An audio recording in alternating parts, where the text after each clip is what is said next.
Welcome back, teacher friends. You are watching Misfit to Teach, where I talk about all things teaching and how to stay mentally, physically, and emotionally fit to teach.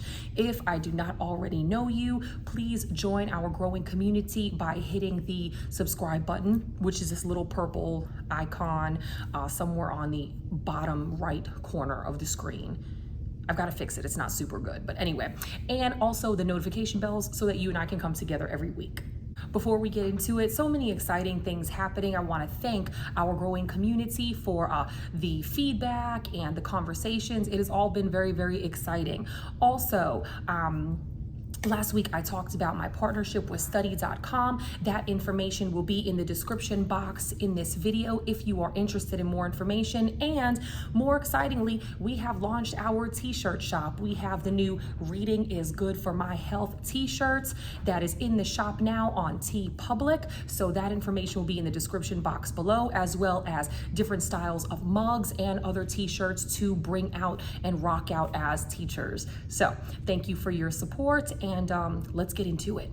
So I'm not going to play any part of the background videos for this because first of all, they're all over the internet. A bunch of news outlets has covered much of it. If you want to see what is a very, very graphic, really violent video, it's one Google search away. It's not difficult to find at all. So I'm not going to play it in any part of this video, but there has been some very interesting discussion pertaining to the situation, the tragic attack that happened on a Florida teacher almost a year ago now. I believe the attack happened in February, and the student that was involved, last name Deepa, who is now of legal age, I believe he recently turned 18 years old, has been tried and is awaiting sentencing to happen at the beginning of 2024. I think January 31st it will be when he receives his sentence for what was a very brutal attack on that teacher's aide. Now, if you haven't heard very much about it, or you're simply not familiar, long story short, the teacher's aide was found to have taken this boy's Nintendo Switch from him. It's important to note that he is on the autism spectrum, and when the teacher's aide got out to a hallway, the student pursued her and erupted into what became a very, very violent beatdown, where basically the teacher's aide had no chance of defending herself. The kid towers over her, and unfortunately, between all of the blows, she really had like no time to prepare herself and no time to recover. Thankfully, she did survive the attack. The student was arrested, and the court case has ensued since that time. So what we're dealing with now, while we're awaiting the sentencing for this young man, the question becomes, what will be his fate? Is he going to receive the maximum sentence of 30 years, or is this judge going to give some kind of alternate sentencing? It is possible that he would receive the minimum, but in light of the fact that I think this kid has also had something like 3 other assault and battery charges, or 3 other instances where he has put hands on people to the point that it's resulted in criminal charges, what's going to be this young man's fate? Now, the plot twist in this case is the fact that the defense, which are the attorneys that are defending Deepa, have asked, at least at one point, or have requested of the plaintiff to assist in getting the defendant a lighter sentence, and she is determined to not help. She has absolutely refused to do so, and she has gone on record as saying she wants to make sure that this former student receives the maximum penalty, no questions asked. Naturally, everybody is coming out of the woodwork and has their own opinions on this situation. I think for a lot of educators, it's just another reminder to us of the growing hostility that we face in our classrooms and in school buildings, and really in communities at large. The hostility towards teachers, the combativeness of our students, and just an insistence from the general public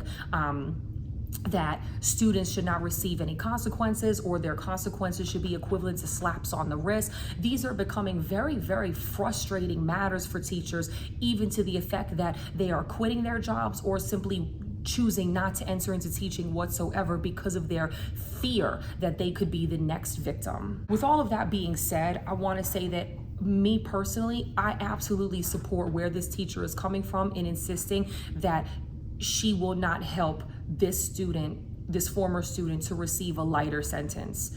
I can absolutely, I don't know what it's like to have students put hands on me. That's not an experience that I ever want to have to relate to, but I understand and I can empathize with her frustration and her hurt and her heartbreak and her disillusionment with this being truly where it's come to in the area of public education. How bad do things have to be in our society to where students are darn near killing teachers, and we are wondering, well, what did the teacher do that could have exacerbated this situation, and mental health, and we need to consider mental health, and it just the students' mental health, being trauma informed. What about being trauma informed? That gets really, really old to teachers who are trying their best every single day with no support. Now, I do want to say, regardless of my opinions, and I do have opinions on this matter, I don't foresee this former student getting the maximum sentence. I don't think that he's going to be handed down this 30-year maximum, simply because I think ultimately they are going to take into account the fact that he is on the autism spectrum. I do think he's going to receive a higher sentence than the minimum, due to the fact that this is now like his third or fourth assault and battery. But as for receiving the highest sentence, at 30-year maximum, I don't see that happening, only because unfortunately, fortunately, the victim survived. Certainly, thank God she did. He did not kill her, which I think would have warranted more along the lines of a life sentence. But she has gone on to be very vocal about her wishes and her feelings about this situation. So I don't know that he's going to receive the 30-year maximum. But that being said, this kid, I think they're going to make an example of him. I'm just being real. I think they are going to use this situation to make an example. While he might not get the maximum sentence, I don't foresee him getting the minimum. And it's going to, it almost has to bring us at an impasse in communities and education, where we ask ourselves, how much more are we willing to tolerate before we make significant change? That is to say, I think is going to lead into the question, like, should teachers in these situations automatically call the police, press charges, file police reports, take out restraining orders on these students, and sue the families, and possibly have the students removed from school if and when these things happen? So again, while I don't foresee him getting the 30-year maximum, I also don't think he's going to receive the minimum. And I think we're going to see here very soon an educational breaking point, where teachers finally say to the outside world and to ourselves, we are not going to continue to put up with this. We are not going to school to be punching bags, to be armed guards, to be bodyguards, or anything else.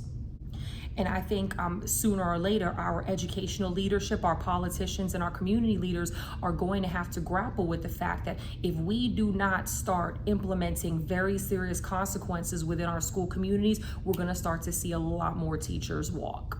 So that's all I wanted to say so far. Again, there's not much else to say. We are awaiting sentencing for this individual. Very unfortunate situation. I hate to see, any students, having to deal with the legal system, getting arrested. But even more than that, I hate to see good and well-meaning teachers and support staff be attacked when they're simply trying to uphold rules and regulations in their school buildings and do right by these kids. So let me know what you think in the comments. Do you think that this student is going to receive a 30-year maximum? If not, why not? What do you think, or what do you expect to come of this court case? And where do we go from here? How can we start to make this better for students as well as teachers? Because it's getting bad out here, man. I tell you, it's getting really frustrating. I feel for these teachers, and then I feel for the students whose lives, are feeling threatened because they sit in classrooms with these same kids. So I'll see you in the comments below, and once again, thank you so much for tuning in. Do all you can to stay fit to teach. Be well.